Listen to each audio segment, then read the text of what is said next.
स्वागत है आप सभी का एक नए वीडियो लेक्चर में। आज के लेक्चर में तमिलनाडु सर्कल का एमटीएस पोस्टमैन का 2022 का क्वेश्चन पेपर करेंगे।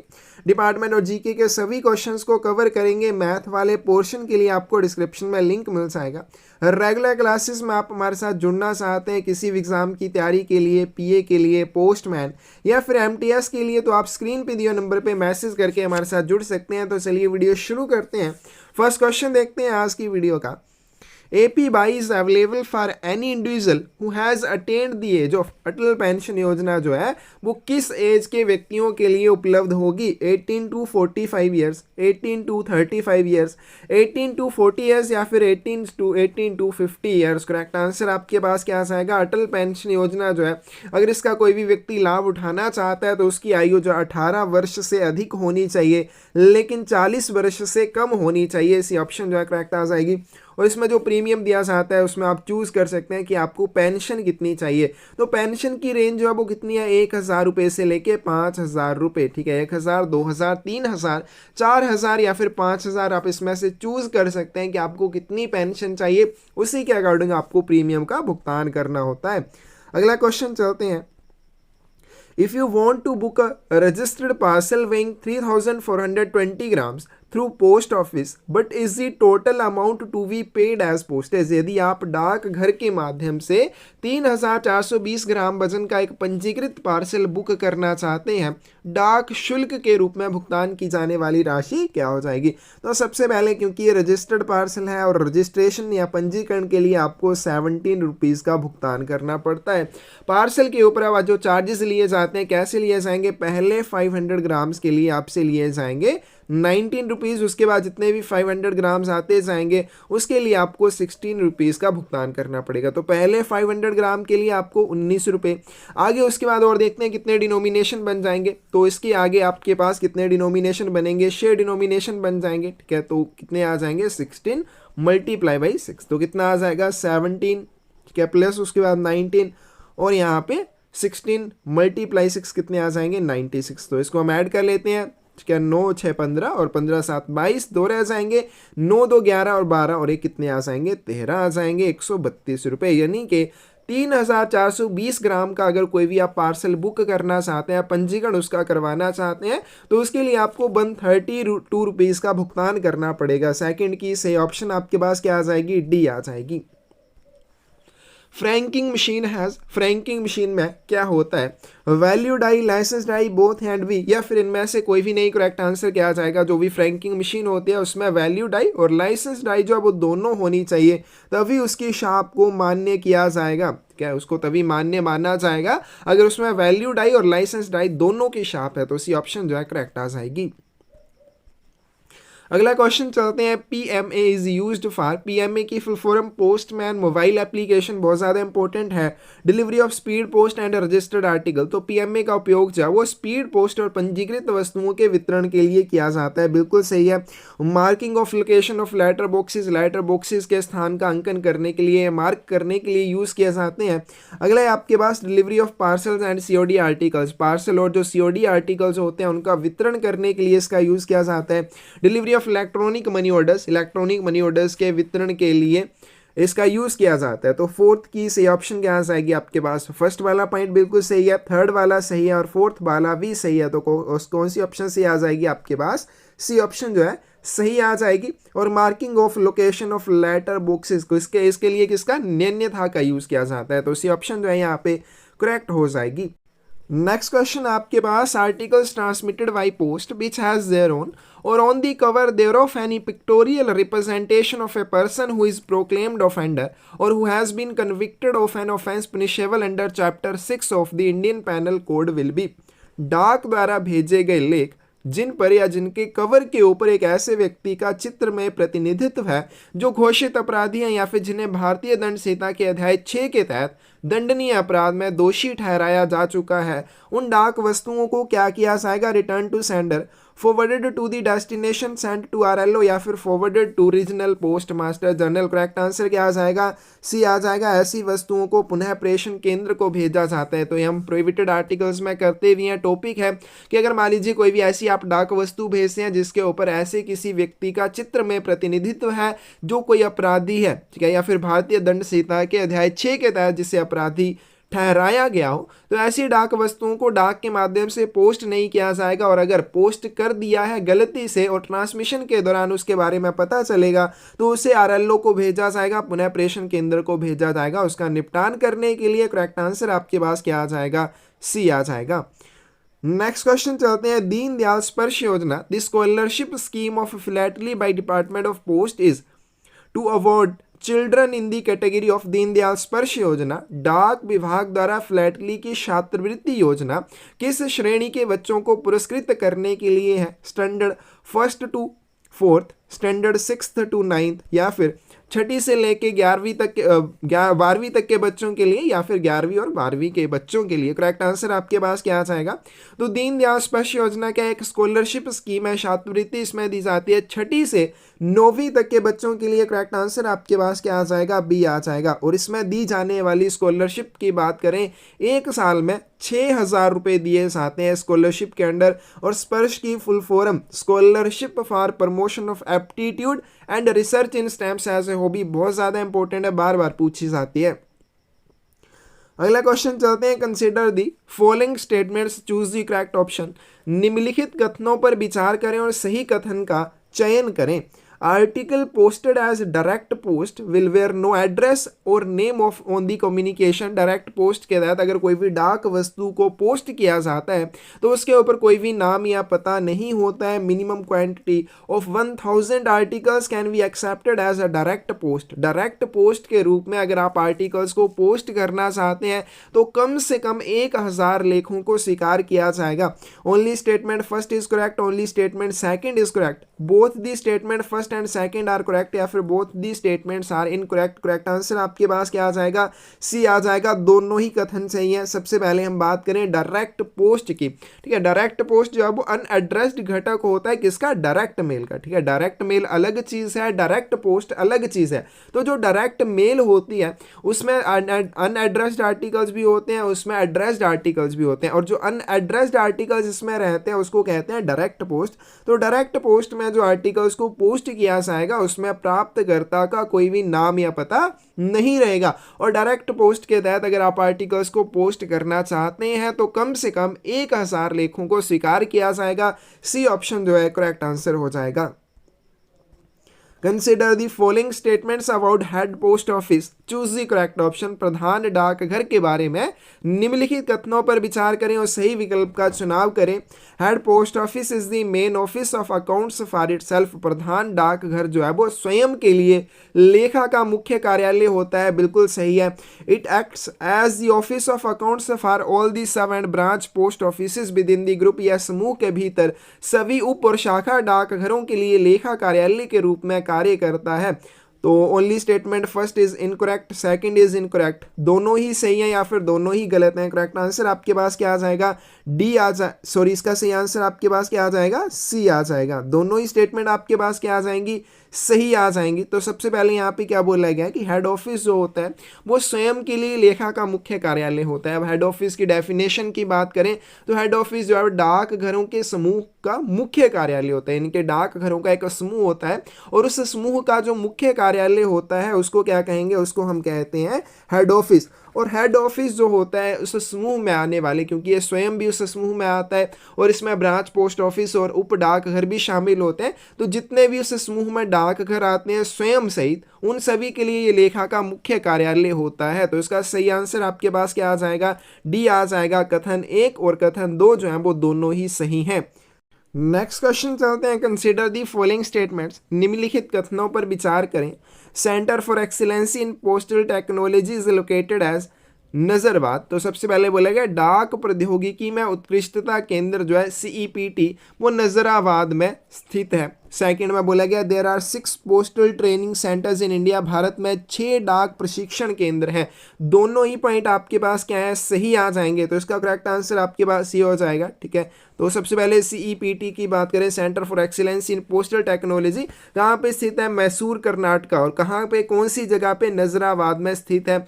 दूसरा बात करें, भारत में जो टोटल 6 पोस्टल ट्रेनिंग सेंटर है, कहाँ कहाँ पे स्थित है, सहारनपुर है, वडोदरा है, मैसूर है, तमिलनाडु। ठीक है, उसके बाद कहाँ पे है, दरभंगा, और साथ में गुवाहाटी।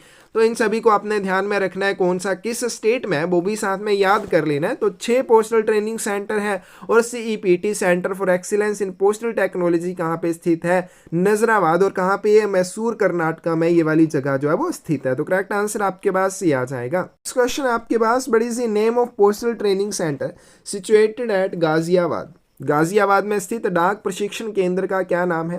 तो इसका करेक्ट आंसर आपके पास क्या आ जाएगा, ये आ जाएगा Rafi Ahmed Kidwai national postal academy. ठीक है, RAKNPA फुल फॉर्म, ये बहुत ज़्यादा इंपॉर्टेंट है, Rafi Ahmed Kidwai national postal academy. अगला क्वेश्चन चलते हैं, क्वेश्चन आपके पास, what is the pin code of 2 CBPO। ठीक है, तो आर्मी पोस्टल सर्विस में कितने आर्मी पोस्ट ऑफिस हैं, 2 हैं। एक कहाँ पे है, एक को 1 CBPO कहा जाता है, दूसरे को 2 CBPO कहा जाता है, 56 APO और 99 APO। तो हमसे यहाँ पे क्या पूछा गया, जो 2 CBPO है कहाँ पे स्थित है, कोलकाता में स्थित है।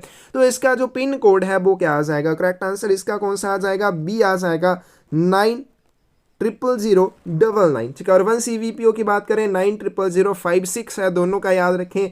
अगला क्वेश्चन चलते हैं, how to send a letter weighing 25 grams through a departmental envelope, 25 gram वजन वाले पत्र को विभागीय लिफाफे में कैसे भेजा जाएगा। तो डिपार्टमेंटल जो आपका एनवल्प रहता है उसके ऊपर पहले से ही 5 रुपये का डाक टिकट उभरा हुआ होता है। अब 25 ग्राम वाले लेटर के लिए आपको कितने चार्जेस का भुगतान करना पड़ेगा, तो पहले प्रत्येक 20 ग्राम के लिए कितने रुपए लिए जाते हैं, 5 रुपये। तो पहले 5 रुपये जो होंगे वो तो उसके ऊपर पहले से ही उभरे हुए डाक टिकट के रूप में भुगतान आपने कर दिए होंगे। उसके आगे 5 ग्राम और एक्स्ट्रा है, तो इसके लिए आपको फिर से 5 रुपये का भुगतान करना पड़ेगा। तो आप क्या कर सकते हैं, can we send with postage stamps affixed for an additional ₹5, अतिरिक्त 5 रुपये के डाक टिकट चिपकाकर आप इसको भेज सकते हैं। ठीक है, अब क्योंकि 25 ग्राम का वजन का कोई भी आप लेटर भेजना चाहते हैं तो उसके लिए आपको कितने चार्जेस का भुगतान करना पड़ेगा, पहले 20 ग्राम के लिए 5 रुपये, प्लस उसके बाद अगले 20 ग्राम में उसके पार्ट के लिए आपको 5 रुपये का, यानी कि आपको टोटल 10 रुपये का भुगतान करना है। क्योंकि आप डिपार्टमेंटल एनवल्प में भेज रहे हैं, विभागीय लिफाफे में भेज रहे हैं, जिसके ऊपर पहले से ही 5 रुपये का डाक टिकट उभरा हुआ होता है। तो जब भी किसी ऐसे डाक वस्तु को भेजा जाता है जिसके लिए आप डिपार्टमेंटल कोई भी एनवल्प का यूज़ करते हैं, उसके ऊपर पहले से ही पोस्टेज स्टैंप्स उभरी हुई होती हैं, लेकिन अगर वो कम है, ठीक है, जो उभरे हुए डाक टिकट है उनकी जो वैल्यू है वो कम है, आपको ज़्यादा उसके ऊपर डाक टिकट चिपकाने या ज़्यादा वैल्यू के चाहिए, तो ऐसी कंडीशन में आप उसके ऊपर अतिरिक्त डाक टिकट चिपकाकर उसको भेज सकते हैं। तो करेक्ट आंसर आपके पास क्या आ जाएगा, C आ जाएगा। Consider the following statements, choose the correct option. निम्नलिखित कथनों पर विचार करें और सही विकल्प का चुनाव करें। All letters and parcels shall wear the date stamp impressions of at least 2 post offices. सभी पत्रों और पार्सलों पर कम से कम 2 डाकघरों की तारीख मोहर लगी होनी चाहिए। बिल्कुल सही है, एक ऑफिस ऑफ पोस्टिंग की लगी होनी चाहिए, दूसरी ऑफिस ऑफ डेस्टिनेशन की लगी होनी चाहिए। Entire responsibility for sending a fragile article by post office rest with the department of post. कोई भी नाजुक डाक वस्तु अगर आप डाक के माध्यम से भेजते हैं तो पूरी तरह से डाक विभाग उस वस्तु के लिए जिम्मेदार रहता है। तो ये वाली स्टेटमेंट तो क्या हो जाएगी, गलत हो जाएगी। अब यहाँ पे हमें क्या बताना है, only statement first is incorrect, only second is incorrect. तो दूसरे वाली गलत है, पहले वाली तो करेक्ट है। तो 13 की सही ऑप्शन आपके पास क्या आ जाएगी, B आ जाएगी। दूसरे वाली जो स्टेटमेंट है वो गलत है, क्योंकि जब भी कोई फ्रेजाइल आर्टिकल, ऐसी डाक वस्तु जो टूट फूट सकती है, डाक के माध्यम से उसको आप भेजते हैं और अगर उसका कोई नुकसान हो जाता है तो डाक घर की उस चीज़ के लिए कोई भी जिम्मेदारी नहीं रहती है। तो B ऑप्शन जो है करेक्ट हो जाएगी। अगला क्वेश्चन चलते हैं, consider the following statements, choose the correct option. निम्नलिखित कथनों पर विचार करें और सही विकल्प का चुनाव करें। In post office selling revenue stamps issued by government of India can not be used for payment of postage. तो डाक घर में बेचे जाने वाले राजस्व टिकट जो होते हैं उनका उपयोग डाक शुल्क के भुगतान के लिए नहीं किया जा सकता। बिल्कुल सही पॉइंट है। अब रेवेन्यू स्टैंप्स जो होती हैं उनको सेंट्रल गवर्नमेंट के द्वारा जारी किया जाता है, पोस्ट ऑफिस के द्वारा उनको बेचा जाता है, लेकिन उनका यूज पोस्टेज चार्जेस का भुगतान करने के लिए आप नहीं कर सकते। आप कोई भी डाक वस्तु भेजना चाहते हैं उसके लिए अगर पोस्टेज चार्जेस का भुगतान करेंगे तो उसके लिए रेवेन्यू स्टैंप्स को कभी भी यूज नहीं किया जाएगा। Postage can be made by fixing postal stamps और proper impression of franking machine. दूसरी बात यहाँ पे बोली गई है, जो डाक टिकट आप होते हैं या फ्रैंकिंग मशीन की शाप होती है उसको लगाकर डाक शुल्क का भुगतान कर सकते हैं। बिल्कुल सही पॉइंट है। डाक शुल्क के भुगतान के लिए पोस्टेज स्टैंप्स या फ्रैंकिंग मशीन की इंप्रेशन का यूज किया जा सकता है। अब यहाँ पे इसका सही आंसर, क्योंकि दोनों ही स्टेटमेंट्स सही हैं, तो करेक्ट आंसर क्या हो जाएगा, both the statements first and second are correct. अगला क्वेश्चन चलते हैं, consider the following statements, choose the correct option. निम्नलिखित कथनों पर विचार करें और सही विकल्प का चुनाव करें। Parcels and franked articles should not be posted in letter box. Parcel और फ्रैंक लेखों को लेटर बॉक्स में पोस्ट नहीं किया जाना चाहिए। बिल्कुल सही है, क्योंकि अगर आप पार्सल को किसी भी लेटर बॉक्स में पोस्ट कर देते हैं तो उसको पंजीकृत पार्सल के रूप में माना जाता है। उसी तरह से अगर फ्रैंक्ड आर्टिकल को आप लेटर बॉक्स में पोस्ट कर देते हैं तो उसको अनपेड माना जाता है। अब यहाँ पे आप सोचेंगे कि पार्सल को अगर आप लेटर बॉक्स में पोस्ट कर देंगे उसको रजिस्टर्ड पार्सल माना जाएगा, आपने चार्जेस उसकी रजिस्ट्रेशन के लिए दिए नहीं है, तो इसमें तो आपका फायदा है। लेकिन ऐसा नहीं होता है। क्या किया जाता है, उस पार्सल को रजिस्ट्रेशन पीए को सौंपा जाता है, उसका पंजीकरण किया जाता है। पंजीकरण करने के बाद उसे प्राप्तकर्ता को भेजा जाता है, और जो पंजीकरण के लिए शुल्क है उसको पोस्ट करने के लिए जो पोस्टेज चार्जेस हैं वो सभी एड्रेसी को देने पड़ते हैं, और एड्रेसी नहीं देता है तो फिर वो सेंडर को देने पड़ेंगे। तो इस तरह से इसमें फायदा जो नहीं होगा आपको। जो कोई भी अगर पार्सल पोस्ट करना है तो उसको डाक घर की खिड़की पर ही प्रस्तुत करना चाहिए। अब फ्रैंक्ड आर्टिकल को अगर लेटर बॉक्स में आप पोस्ट कर देते हैं तो उसको अनपेड माना जाएगा, उस आर्टिकल की तरह माना जाएगा जिसके लिए किसी भी पोस्टेज चार्जेस का भुगतान आपने नहीं किया है। तो इसमें हमारे पास क्या आ जाएगा, सेकंड ऑप्शन देखते हैं। Stamps other than postage like revenue stamps affixed on the postal article will be defaced by the post office। डाक वस्तु पर चिपकाए गए डाक टिकट के अलावा जो अन्य टिकट होते हैं, अब डाक टिकट जो होते हैं जिनका यूज आप करते हैं पोस्टेज चार्जेस का भुगतान करने के लिए, उनके अलावा कोई भी अन्य डाक टिकट जैसे रेवेन्यू स्टैंप्स मान लीजिए आपने किसी भी डाक वस्तु के ऊपर चिपका दी हैं तो उनको डिफेस नहीं किया जाना चाहिए, विरूपित नहीं किया जाना चाहिए। अब विरूपित क्या चीज़ होता है, जब भी कोई डाक टिकट किसी डाक लेख के ऊपर लगाए जाते हैं तो उनको पेन से या फिर मोहर लगाकर कैंसिल किया जाता है ताकि कोई भी उनका दोबारा से यूज ना कर सके। तो अगर कोई भी डाक टिकट के अलावा अन्य टिकट लगाए गए हैं जिनका आप यूज नहीं कर सकते हैं पोस्टेज चार्जेस का भुगतान करने के लिए, तो उनको कैंसिल भी नहीं किया जाता है, उनको विरूपित भी नहीं किया जाता है। तो इसका करेक्ट आंसर आपके पास क्या आ जाएगा, दोनों ही स्टेटमेंट्स करेक्ट हैं, both the statements first and second are correct. अगला क्वेश्चन चलते हैं, consider the following statements, choose the correct option. निम्नलिखित कथनों पर विचार करें और सही विकल्प का चुनाव करें। Rates and conditions of on India government service official postal articles are as same as classes of normal postal articles. On India government service वाले जो आधिकारिक डाक लेख होते हैं उनके ऊपर जो पोस्टेज चार्जेस की दर है और उनके भेजने के लिए उनकी पैकिंग के लिए जो शर्तें हैं सामान्य पोस्टल आर्टिकल्स की समान श्रेणियों के समान होती हैं। Service stamps will be accepted as payment of postage on service unpaid article. सेवा टिकटों का उपयोग सेवा वैतनिक वस्तुओं पर डाक शुल्क के भुगतान के रूप में स्वीकार किया जाएगा। तो यहाँ पे इसका सही आंसर आपके पास क्या आ जाएगा, सबसे पहले बोला गया कि कोई भी आप ऑफिशियल पोस्टल आर्टिकल भेजते हैं, कोई भी डाक वस्तु भेजते हैं और कैसी है वो आधिकारिक डाक वस्तु है जिसके ऊपर कौन सी सुपरस्क्रिप्शन है, ऑन इंडिया गवर्नमेंट सर्विस वाली सुपरस्क्रिप्शन है। अब मान लीजिए आप इसके माध्यम से कोई लेटर भेजते हैं, यानी कि कोई भी ऑफिशियल पोस्टल लेटर भेजा जाता है, क्या ये ऑफिशियल हो जाएगा। एक हम भेजते हैं नॉर्मल जो नॉन ऑफिशियल होता है लेटर, ठीक है। तो यहाँ पे दोनों के लिए जो भेजने के लिए शर्तें हैं या इनके ऊपर जो चार्जेस लिए जाएंगे वो क्या रहेंगे, समान रहेंगे। तो यहाँ पे इसके बोलने का मतलब है कि अगर आप एक ऑफिशियल लेटर भेजते हैं, एक आप नॉन ऑफिशियल लेटर भेजते हैं, दोनों को भेजने के लिए जो पोस्टेज चार्जेस लिए जाएंगे एक समान रहेंगे। क्या दूसरी बात, इनको पोस्ट करने की जो शर्तें हैं वो भी एक समान रहेंगी, इनमें कोई भी फर्क नहीं होगा। बिल्कुल सही पॉइंट है। सेकंड पॉइंट में क्या बोला गया है कि सर्विस अनपेड आर्टिकल्स, क्योंकि आप कोई भी ऑफिशियल पोस्टल आर्टिकल भेजते हैं तो उसको भी अनपेड भेजा जा सकता है, यानी कि बिना चार्जेस के आप भेज सकते हैं। अब अनपेड आपने उसको भेज दिया तो उसके ऊपर सर्विस अनपेड लिखा जाता है। अब यहाँ पे जब भी ऐसी डाक वस्तुओं के लिए प्राप्तकर्ता के द्वारा भुगतान किया जाएगा तो वो सर्विस स्टैंप्स का यूज नहीं कर सकते हैं। सर्विस स्टैंप्स का यूज केवल लेखों को पोस्ट करने के लिए किया जाएगा। कोई भी पोस्टेज ड्यू आर्टिकल होंगे उनके लिए पोस्टेज चार्जेस का भुगतान करने के लिए सर्विस स्टैंप्स का यूज नहीं किया जाता है। तो इसका करेक्ट आंसर आपके पास क्या आ जाएगा, बी आ जाएगा। सेकंड वाली जो स्टेटमेंट है वो गलत है, फर्स्ट वाली करेक्ट है। ठीक है, इस वाले क्वेश्चन को आप स्किप कर सकते हैं क्योंकि ये रॉन्ग है। अगला क्वेश्चन चलते हैं। Consider the following statements, choose the correct option. निम्नलिखित कथनों पर विचार करें और सही विकल्प का चुनाव करें। Book now pay letter scheme is available for speed post services for corporate and contract customers. Book now pay letter वाली जो स्कीम है कॉर्पोरेट और अनुबंध ग्राहकों के लिए स्पीड पोस्ट सेवाओं के लिए उपलब्ध है। अब सीओडी सर्विस जो किसके लिए उपलब्ध होती है, एक्सप्रेस पार्सल, बिजनेस पार्सल, और स्पीड पोस्ट कस्टमर्स के लिए अवेलेबल होती है। दूसरी यहाँ पे हमारे पास जो बुक नाउ पे लेटर वाली बोली है ये बल्क कस्टमर्स के लिए, थोक ग्राहकों के लिए उपलब्ध होती है। फर्स्ट वाली क्या हो जाएगी, गलत हो जाएगी। सेकंड में बोला गया सीओडी सर्विस जो स्पीड पोस्ट सर्विस के लिए आप यूज कर सकते हैं। कौन इसका यूज कर सकता है, ई कॉमर्स या ऑनलाइन सेलर। तो जो कैश ऑन डिलीवरी वाली सर्विस है उसको एक्सप्रेस पार्सल, बिजनेस पार्सल या स्पीड पोस्ट कस्टमर्स के द्वारा यूज किया जाता है। दोनों ही स्टेटमेंट्स क्या हैं आपके पास, इनकरेक्ट है। तो सही आंसर क्या हो जाएगा, both the statements first and second are incorrect. अगला क्वेश्चन चलते हैं। Maximum amount that can be invested in Kisan Vikas पत्र। इस किसान विकास पत्र में निवेश की जा सकने वाली अधिकतम जो राशि है वो कितनी है, 9 लाख रुपए, 15 लाख, 50 लाख या फिर कोई भी लिमिट नहीं है। करेक्ट आंसर आपके पास क्या आ जाएगा, डी आ जाएगा। केवीपी में आप जितना चाहे उतनी अमाउंट को इन्वेस्ट कर सकते हैं, डी ऑप्शन करेक्ट आ जाएगी।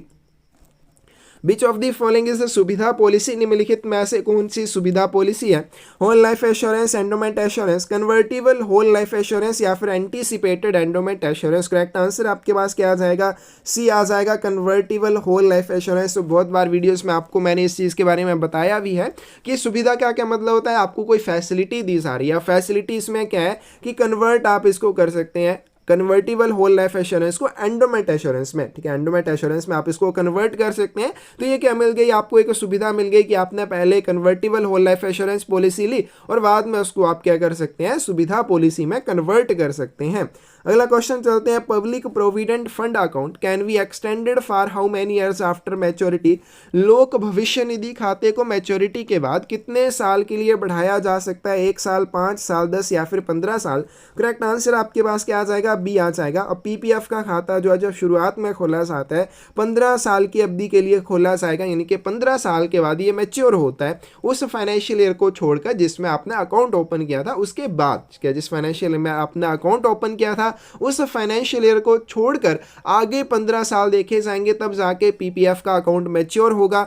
मैच्योरिटी के बाद यानी कि 15 वर्ष पूरे होने के बाद आप इसको फर्दर आगे बढ़ाना चाहते हैं, 5 साल की अवधि के लिए बढ़ा सकते हैं, फिर आपका पीपीएफ का खाता टोटल जो है 20 वर्ष के लिए चलेगा। तो इसका सही आंसर आपके पास क्या आ जाएगा, बी आ जाएगा।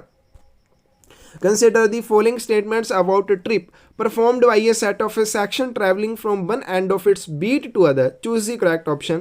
तो फेरा जो होता है उसके बारे में निम्नलिखित कथनों पर विचार करें। जो क्या होता है, एक अनुभाग के सेट द्वारा अपनी गश्त के एक सिरे से दूसरे सिरे तक की गई यात्रा होती है। तो ट्रिप के बारे में हमें पता भी है, यह क्या होता है, अनुभाग का कोई भी सेट जो ड्यूटी के समय यात्रा करता है तो उसकी अपनी एक गश्त होती है। उस गश्त के एक सिरे से दूसरे सिरे तक जो भी वो यात्रा करते हैं उसको ट्रिप कहा जाता है, फेरा कहा जाता है।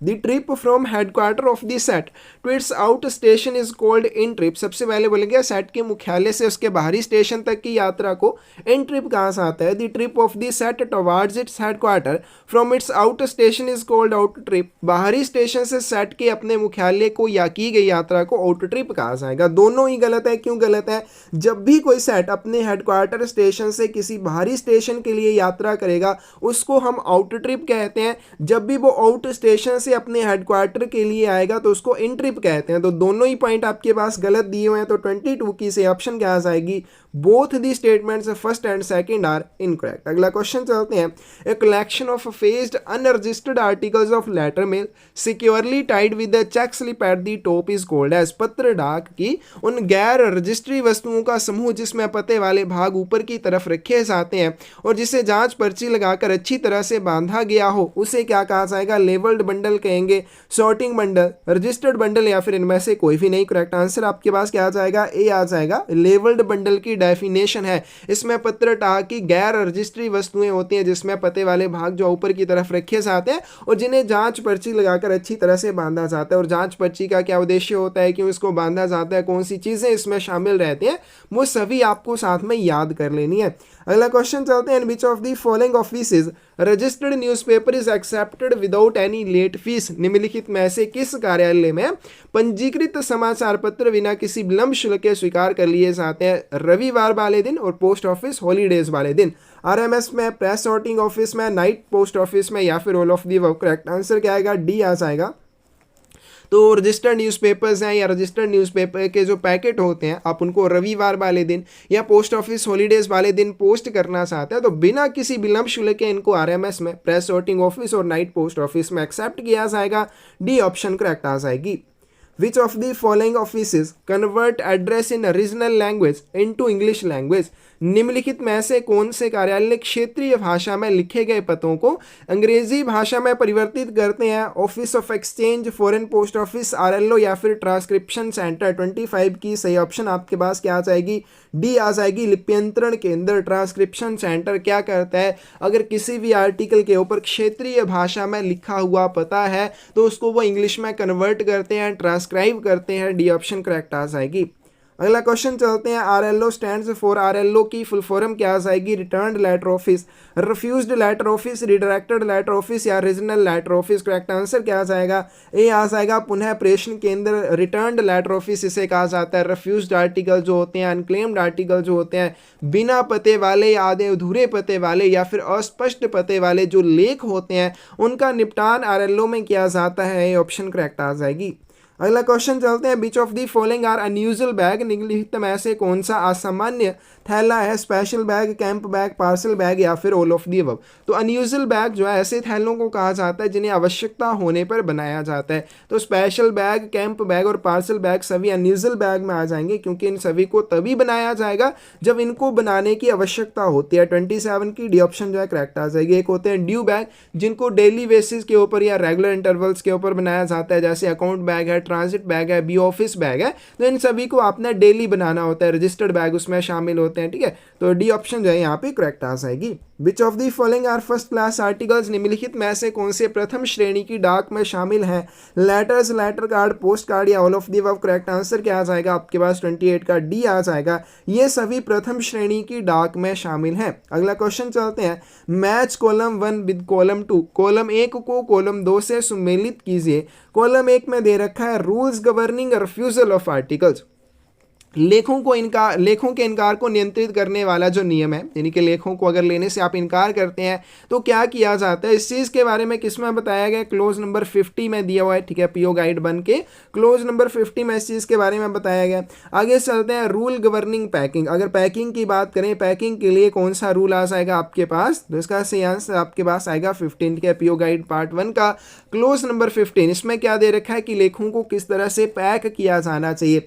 विंडो डिलीवरी के बारे में पोस्ट बॉक्स आता है, पोस्ट बैग, और उसके बाद क्या जाती है आपके पास, विंडो डिलीवरी आ जाती है। तो 55 में आपके पोस्ट बैग, 56 में 55 में आपके आ जाएंगे पोस्ट बॉक्स, 56 में पोस्ट बैग, और साथ में 57 जो है इसमें विंडो डिलीवरी आ जाती है। तो ये आ जाएगा। आगे चलते हैं, रूल्स गवर्निंग फिक्टिशियस स्टैम्प्स, नकली डाक टिकट जो होते हैं उनके बारे में। तो उसके बारे में क्लोज नंबर 14 में दे रखा है। तो इसका करेक्ट आंसर क्या आ जाएगा आपके पास, फर्स्ट का कौन सा हमारे पास आ जाएगा, पहले का क्यों आ जाएगा। तो यहाँ पे देखिए ए ऑप्शन में दिया हुआ है फर्स्ट का क्यों। सेकंड का हमारे पास कौन सा आ जाएगा, एस आ जाएगा 15 of post office guide part 1। तो इसका करेक्ट आंसर जो है आपके पास ए आ जाएगा। अगला क्वेश्चन चलते हैं, column 1 match column 1 with column 2 relating to the postal service board, choose the right option given below. तो डाक सेवा बोर्ड से संबंधित कॉलम 1 का कॉलम 2 से मिलान कीजिए। अब यहाँ पे देखो, पोस्टल सर्विस बोर्ड जो उसमें एक चेयरमैन होता है और 6 आपके पास मेंबर्स रहते हैं। चेयरमैन कौन है और जो 6 मेंबर्स हैं उनके नाम क्या क्या हैं, अच्छे से आपको याद कर लेना है, तभी आप इसका मैच कर पाएंगे। करेक्ट आंसर मैं यहाँ पे आपको बता देता हूँ, लेकिन फिर भी आप इसको एक बार गूगल करेंगे क्योंकि इसमें से एक जो है वो चेंज हो गया और वो कौन सा है, ये वाला। ठीक है, तो इसको आप एक बार चेक कर लेंगे। तो इसका सही आंसर जो है वो 30th का ए आ जाएगा। अगला क्वेश्चन चलते हैं, which of the following commission was appointed by the central government on union state relations in 1983। केंद्र सरकार ने 1983 में केंद्र राज्य संबंधों पर निम्नलिखित में से किस आयोग की नियुक्ति की थी। तो इसका करेक्ट आंसर आपके पास 31 का ए आ जाएगा, सरकार या कमीशन। अगला क्वेश्चन आपके पास, dandiya is a popular dance of. Dandiya जो है कहाँ का लोकप्रिय नृत्य है, डांडिया जो है गुजरात का लोकप्रिय नृत्य है, बी ऑप्शन करेक्ट आ जाएगी। अगला क्वेश्चन आपके पास, when was the Rowlatt Act which led to Jallianwala Bagh massacre passed. Jallianwala Bagh हत्याकांड को जन्म देने वाला रोलेट एक्ट जो है वो कब पारित हुआ था, 13 अप्रैल 1919 को, ए ऑप्शन जो है करेक्ट आ जाएगी। Ethics deals with the correctness of. नैतिकता जो किसकी शुद्धता से संबंधित है, इसका 34 का सही आंसर आपके पास बी आ जाएगा, कंडक्ट आचरण से। अगला क्वेश्चन आपके पास, human desire is the fundamental motivation of all human action. मानव इच्छा सभी मानव कार्यों की मौलिक प्रेरणा है, किसने कहा था, होब्स ने कहा था, ए ऑप्शन करेक्ट आ जाएगी। नेक्स्ट क्वेश्चन चलते हैं, हमें यहाँ पे मैच करना है। सबसे पहले वर्ल्ड पोस्ट डे जो है ये हमें अच्छी तरह से आता है, देखो बहुत आसान है। वर्ल्ड पोस्ट डे जो हम अच्छी तरह से करते हैं 9 अक्टूबर को मनाया जाता है, यानी कि 4th नंबर वाले की पी है। अब इसमें आप चेक करेंगे 4थे नंबर वाली पी जो है केवल डी ऑप्शन में है, तो आप इसको करेक्ट करेंगे क्योंकि बाकी किसी में भी नहीं दिया और यही इसका सही आंसर भी है। ठीक है, तो 23 जनवरी को क्या मनाया जाता है, इसको मनाया जाता है नेताजी सुभाष चंद्र बोस का बर्थडे। 21 मई को क्या मनाया जाता है, इसका सही आंसर आपके पास आ जाएगा एंटी टेररिज्म डे। तो उसके बाद आपका 5 जून को क्या मनाया जाता है, 5 जून को एनवायरमेंट डे मनाया जाता है, विश्व पर्यावरण दिवस मनाया जाता है, डी ऑप्शन करेक्ट आ जाएगी। अगला क्वेश्चन चलते हैं, match column 1 column 2 choose the right option given below. तो यहाँ पे भी आपको मैच करना है। अब देखो इसमें अगर आपको हिटमैन पता है, क्योंकि ये हम बार बार रोहित शर्मा के बारे में सुनते हैं, इसको क्या कहते हैं, रोहित को हिटमैन कहते हैं। तो यहाँ में कहीं के सेकंड वाले की जो आर ऑप्शन है वो करेक्ट हो जाएगी। अब सेकंड वाले में देखो आर किस में है, केवल बी ऑप्शन में है, तो इसका मतलब जो बी ऑप्शन है ये करेक्ट हो जाएगी, आपको बाकी देखने की आवश्यकता नहीं है। अगला क्वेश्चन है आपके पास, match column 1 column 2 choose the right option given below. तो यहाँ पे फिर से बोला गया कॉलम 1 के कॉलम 2 को सम्मिलित कीजिए और नीचे दिए गए विकल्पों में से सही विकल्प का चुनाव करें। अब डेविस कप जो है वो किस में दिया जाता है, लॉन टेनिस में दिया जाता है। तो यानी कि 4th वाले का आपने पी को करेक्ट कर देना। तो इसमें देखिए 4th में केवल इसी में दे रखी है पी, तो सी ऑप्शन जो है ये करेक्ट हो जाएगी, बाकी आपको नहीं देखनी है। अगला क्वेश्चन चलते हैं, क्वेश्चन आपके पास match column 1 column 2 choose the right option given below. यहाँ पे भी कॉलम 1 का कॉलम 2 से आपने मिलान करना है और नीचे दिए गए विकल्पों में से सही का चुनाव करना है। अब इसमें देखो सबसे पहले दे रखा है मिंटो मोरली रिफॉर्म्स। ठीक है, मिंटो मोरले रिफॉर्म्स, तो इसमें जो है ये कब किया गया, तो 1909 में किया गया। फर्स्ट वाली जो आर है। ठीक है, चंपारण कैंपेन बाई महात्मा गांधी। अब देखो ये वाला तो आता होगा ना, चंपारण कैंपेन जो है महात्मा गांधी के द्वारा कब की गई। तो इसमें देखिए आपके पास कब की गई है, इसमें आपके पास आ जाएगा 1917 में। ठीक है, 1917 में की गई। महात्मा गांधी के द्वारा जो चंपारण अभियान है 1917 में किया गया था। तो इस तरह से गांधी जी और इरविन पैक्ट की बात करें तो ये इरविन समझौता जो ये कब किया गया, तो इसमें से आंसर आपके पास क्या आ जाएगा, थर्ड का पी आ जाएगा 1931 में। और क्विट इंडिया मूवमेंट जो है 1942 में। ठीक है, तो चंपारण कैंपेन है, महात्मा गांधी इरविन पैक्ट है या क्विट इंडिया मूवमेंट है, इनके बारे में हम बार बार करते हैं। तो इसका 39 का सी ऑप्शन आपके पास क्या आ जाएगी, सी आ जाएगी। अगला क्वेश्चन चलते हैं, identify the option in which the rivers are given in north south sequence. उस विकल्प को पहचानिए जिसमें नदियों को उत्तर दक्षिण क्रम में दिया गया है। करेक्ट आंसर इसका आपके पास भी आ जाएगा, महानदी, गोदावरी, कृष्णा और कावेरी, बी ऑप्शन जो है करेक्ट आ जाएगी। आगे चलते हैं, पोस्टमैन के लिए सेकंड पार्ट देख लेते हैं। फर्स्ट क्वेश्चन है यहाँ पे, articles the addresses of which are so illegible और incomplete as to render delivery impossible are called as. यहाँ पे इलेजिबल आएगा। ऐसे लेखों को क्या कहा जाता है जिनके पते इतने अस्पष्ट या अपूर्ण हैं कि वितरण असंभव हो जाता है, उन्हें क्या कहा जाएगा, इनसफिशिएंट एड्रेस आर्टिकल कहेंगे। अनडिलीवरेबल आर्टिकल्स कहा जाएगा, अनडिलीवर्ड आर्टिकल्स या फिर रिफ्यूज्ड आर्टिकल्स। करेक्ट आंसर आपके पास क्या आ जाएगा, ए आ जाएगा, इनसफिशिएंट एड्रेस आर्टिकल्स उन्हें कहा जाता है।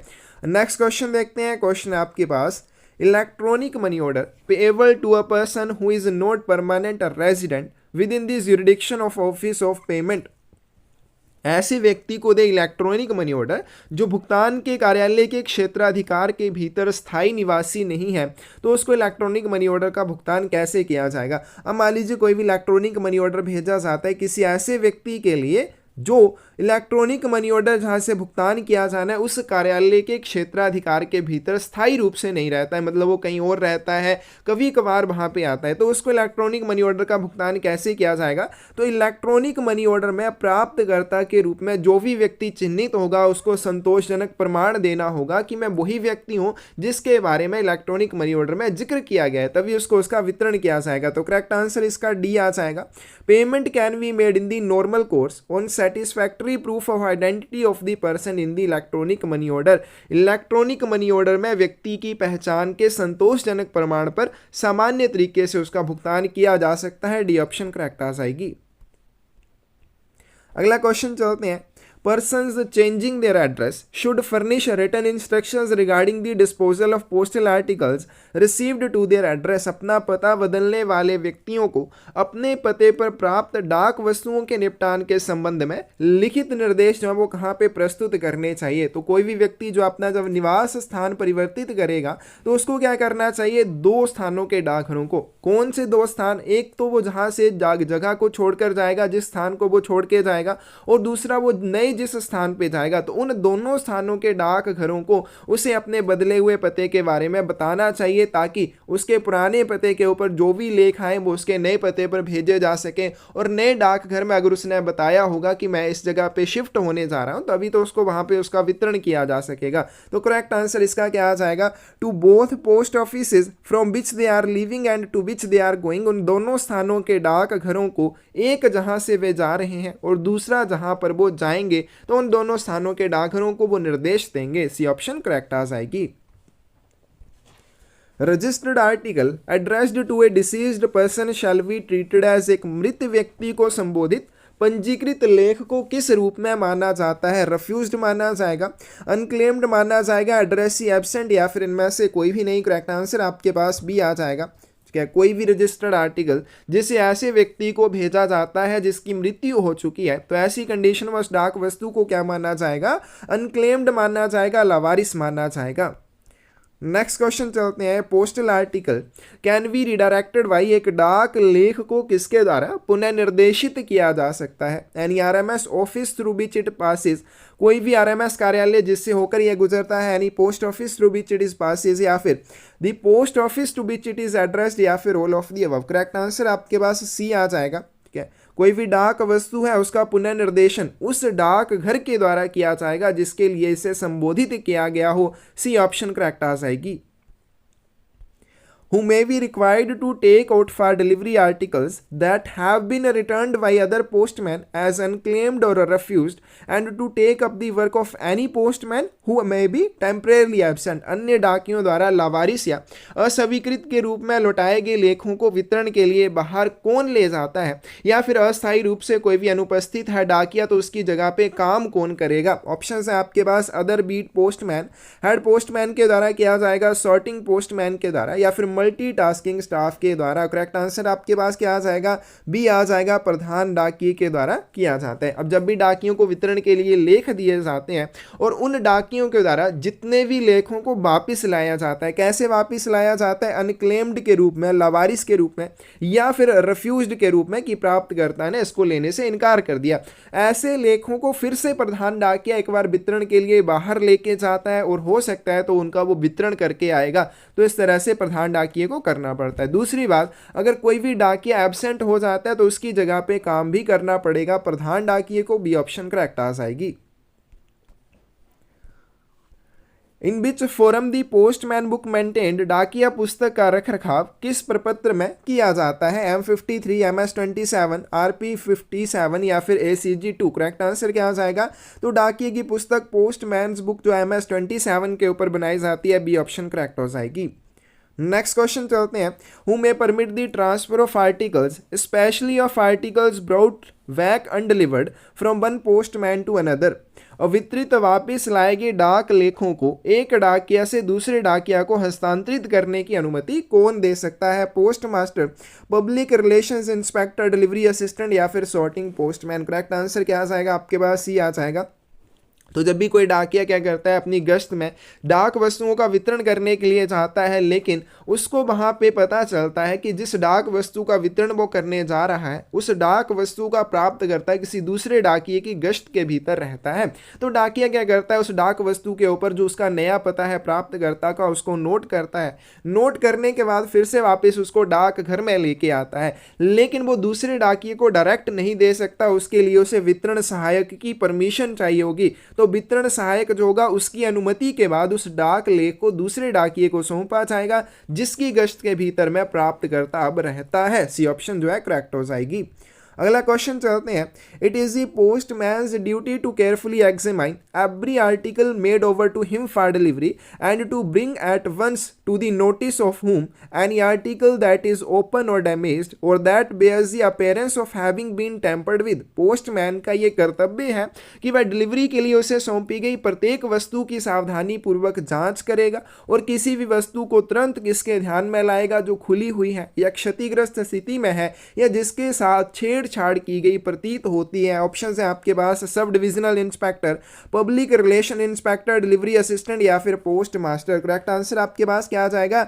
डी आ जाएगा। तो डाकिये का ये कर्तव्य होता है कि जब भी उसको वितरण के लिए डाक वस्तुएं सौंपी जाती हैं तो उन सभी डाक वस्तुओं की ध्यानपूर्वक जांच करना। क्यों जांच करना? ताकि ये देखा जा सके कि कोई भी वस्तु खुली हुई ना हो, किसी भी वस्तु को कोई क्षति हुई ना हुई हो या फिर उसके साथ छेड़छाड़ ना की गई हो। ये सारी चीज़ें चेक करने के लिए डाकिये का कर्तव्य बनता है उन सभी डाक वस्तुओं की जांच करे जो उसको वितरण के लिए सौंपी जाती है। और अगर उसको कुछ भी ऐसा संदेह होता है कि किसी भी डाक वस्तु के साथ कुछ छेड़छाड़ की गई है या वो क्षतिग्रस्त स्थिति में है या वो खुली हुई है, तो ऐसी कंडीशन में वो क्या करेगा, उस डाक वस्तु को डाकपाल के ध्यान में लाएगा। डी ऑप्शन करेक्ट हो जाएगी। आगे चलते हैं। With respect to book of receipts for intimations and notices delivered consider the following statements. वितरित की गई सूचनाओं और नोटिसों के रसीदों की पुस्तक के संबंध में निम्नलिखित कथनों पर विचार करें। It is maintained in form RP 53 by every postman. प्रत्येक डाकिये के द्वारा इसको फॉर्म RP 53 के ऊपर बनाया जाता है। बिल्कुल सही पॉइंट है। तो जो book of receipts and intimations delivered वाली पुस्तक होती है इसको प्रत्येक डाकिये के द्वारा RP 53 के ऊपर बनाया जाता है। सेकंड पॉइंट में बोला गया है it contains particulars of intimations relating to insured articles entrusted to him. अब प्रत्येक डाकिये के द्वारा इसको बनाया जाता है। क्यों बनाया जाता है? जो भी वितरित करने के लिए बीमित लेख डाकिये को दिए जाते हैं उन बीमित लेखों के विवरण, केवल बीमित लेखों के विवरण इस पुस्तक में दर्ज किए जाते हैं। बिल्कुल सही पॉइंट है। It contains particulars of intimations relating to VP articles exceeding ₹500 in value entrusted to him. इसमें 500 रुपये से अधिक मूल्य के VP लेखों से संबंधित सूचनाओं का विवरण शामिल होता है जो उसे सौंपी जाती है। बिल्कुल सही पॉइंट है। ऐसे VP लेख जिनकी वैल्यू 500 रुपये से ज़्यादा हो उसके विवरण इस बुक में शामिल किए जाते हैं। It contains particulars of intimations relating to parcels being above 10 kg which are entrusted to him. क्योंकि 10 किलोग्राम से ऊपर वजन का कोई भी पार्सल होगा उसकी केवल विंडो डिलीवरी की जाएगी। प्राप्तकर्ता को उसके आगमन की सूचना दी जाती है। तो कोई भी पार्सल जिसका वजन 10 किलोग्राम से ऊपर हो जाता है उससे संबंधित विवरणों को भी इस पुस्तक में दर्ज किया जाता है। तो सभी पॉइंट इसके संबंध में सही है। करेक्ट आंसर आपके पास क्या आ जाएगा? All are correct. A option जो है यहाँ पे सही हो जाएगी।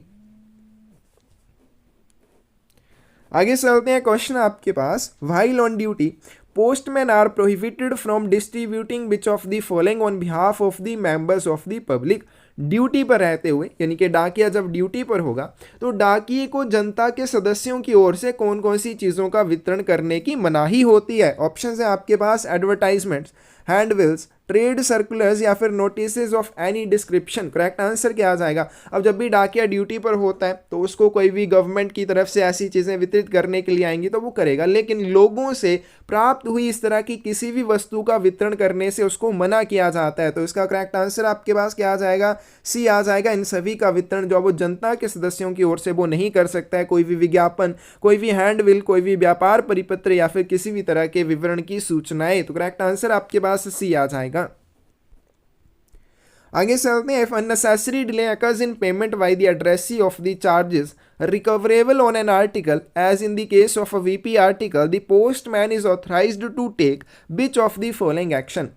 तो यहाँ पे बोला गया जैसे मान लीजिए कोई डाकिया है, वो वितरण करने के लिए चाहता है किसी वीपी आर्टिकल का मूल्य दे वस्तु का, क्योंकि मूल्य दे वस्तु है तो उसके लिए प्राप्तकर्ता के द्वारा भुगतान किया जाना है। लेकिन यहाँ पे बोला गया है कि प्राप्तकर्ता जो है भुगतान करने में अनावश्यक देरी करता है, तो डाकिए के द्वारा क्या एक्शन लिया जाएगा? तो डाकिया जो है ऐसी डाक वस्तुओं को वापिस डाकघर ले जाने के लिए अधिकृत होता है।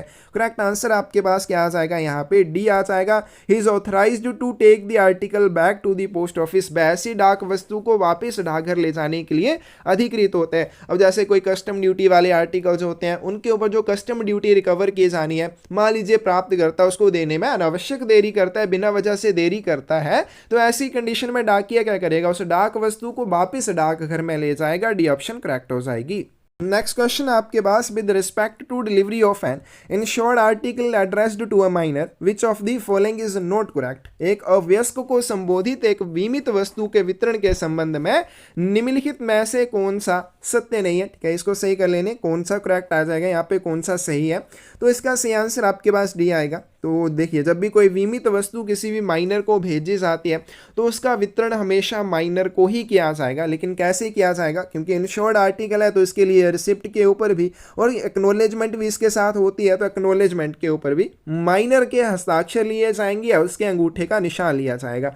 और अंगूठे का निशान या हस्ताक्षर किसकी प्रेजेंस में लिए जाएंगे? उस व्यक्ति की प्रेजेंस में जिसकी देख रेख में माइनर उस समय रह रहा हो। फिर उसके बाद जो लेख है उसका वितरण माइनर को कर दिया जाएगा, और फिर जो माइनर के हस्ताक्षर या अंगूठे का निशान होगा उसको उस व्यक्ति से सत्यापित करवाया जाएगा जिसकी प्रेजेंस में माइनर रहता है। तो डी ऑप्शन जो है यहाँ पे करेक्ट आ जाएगी। Insured article can be delivered after the signature and thumb impression of the minor on the receipt and acknowledgement has been attested by the person in whose care he may be living at that time. रसीद पर नाबालिग के हस्ताक्षर या अंगूठे का निशान प्राप्त करने के बाद बीमित वस्तु की सुपुर्दगी की जा सकती है, और पावती पर या फिर रसीद के ऊपर जो माइनर के हस्ताक्षर या अंगूठे का निशान लिया गया होगा उसको उस व्यक्ति से सत्यापित करवाया जाएगा जिसकी देखभाल में वह उस समय रह रहा हो। वो उसके पेरेंट्स हो सकते हैं, वो उसके गार्डियन हो सकते हैं। डी ऑप्शन करेक्ट आ जाएगी।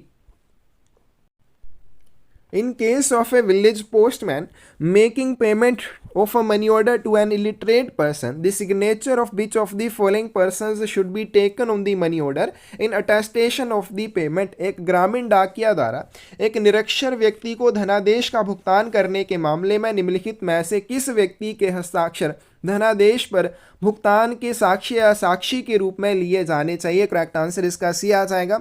The headman of the village और द विलेज अकाउंटेंट और any other respectable resident of the place. गांव का मुखिया हो सकता है या गांव का लेखाकार हो सकता है या वहां का कोई अन्य सम्मानित व्यक्ति। अब देखो यहाँ पे कोई भी इलेक्ट्रॉनिक मनी ऑर्डर है, मान लीजिए उसका वितरण किसी ऐसे व्यक्ति को किया जाना है जो पढ़ा लिखा नहीं है, अनपढ़ है, तो ऐसी कंडीशन में वो अंगूठे का निशान लगाएगा, ठीक है, एक्नॉलेजमेंट और मनी ऑर्डर के ऊपर। तो उसके अंगूठे के निशान को सत्यापित करवाया जाएगा डाकिये के द्वारा। किससे करवाया जाएगा? गांव का जो मुखिया होता है उससे करवा सकता है, विलेज अकाउंटेंट से, या फिर कोई भी अन्य सम्मानित वहां का निवासी हो सकता है। तो डी सी ऑप्शन जो है यहाँ पे करेक्ट हो जाएगी। In case of incorrect payment of electronic money order who will be held responsible. Electronic money order का अगर गलत भुगतान हो जाता है तो इसके लिए किसे जिम्मेदार ठहराया जाएगा? पोस्टमैन को ठहराया जाता है। तो जो भी पंजीकृत वस्तुएं, कोई भी बीमित वस्तु, कोई भी वीपी आर्टिकल, कोई भी इलेक्ट्रॉनिक मनी ऑर्डर डाकिया को वितरित करने के लिए दिया जाता है और डाकिया उसका जब वितरण कर देता है, लेकिन अगर वो उसका गलत वितरण कर देता है तो ऐसी कंडीशन में उसके गलत वितरण के लिए डाकिया ही जिम्मेदार रहता है। ए ऑप्शन करेक्ट आ जाएगी। Which of the following is supplies only to a set of a sorting mail office? निम्नलिखित में से कौन सा केवल छंटाई डाक कार्यालय के सेट को प्रदान किया जाता है? Date seal, insurance seal, name stamp या फिर detained late fee not paid stamp. Correct answer आपके पास क्या आ जाएगा, बी आ जाएगा।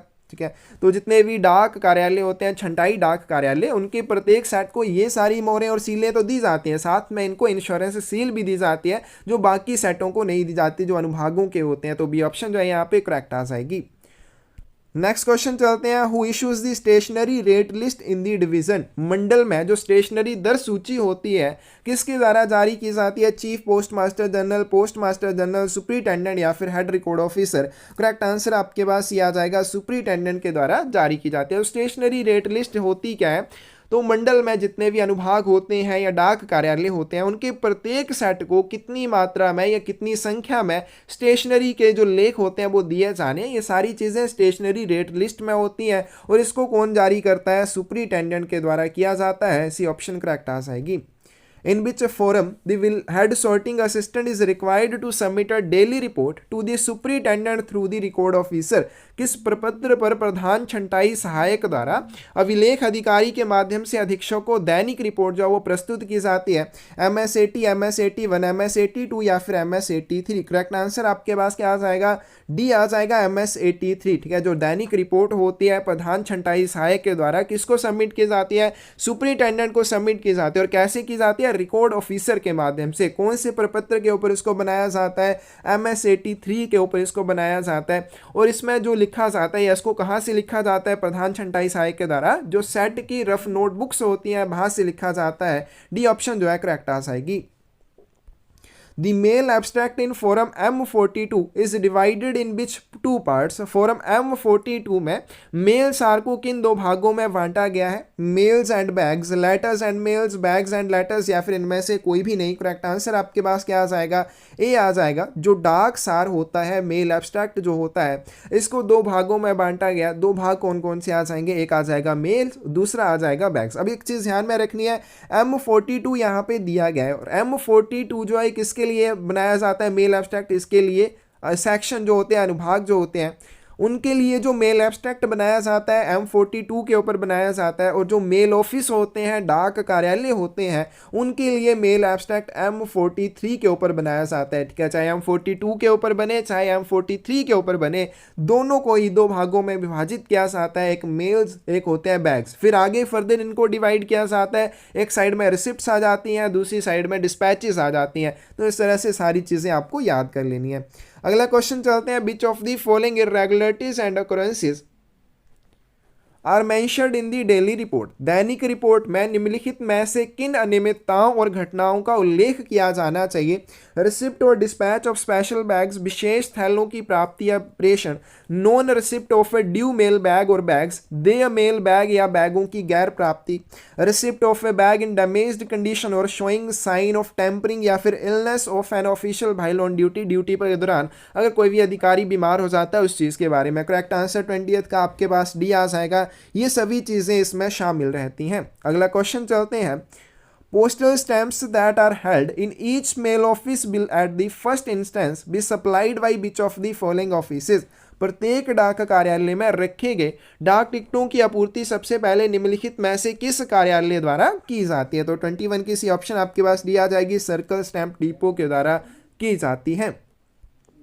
The portfolio of each set of a section comprises of which of the following। अनुभाग के प्रत्येक सेट के पोर्टफोलियो में निम्नलिखित में से कौन सी चीज़ें शामिल होती हैं, स्टैम्प्स एंड सील्स इसमें रहती हैं, ड्यू मेल लिस्ट इसमें होती है, एरर बुक भी इसमें होती है, memorandum of distribution of work होता है, ना कि मेमोरेंडम बुक होती है। तो करेक्ट आंसर क्या आ जाएगा, फर्स्ट, सेकंड और थर्ड इसमें शामिल रहती हैं। तो कौन सी ऑप्शन से आ जाएगी, सी ऑप्शन जो है करेक्ट आ जाएगी।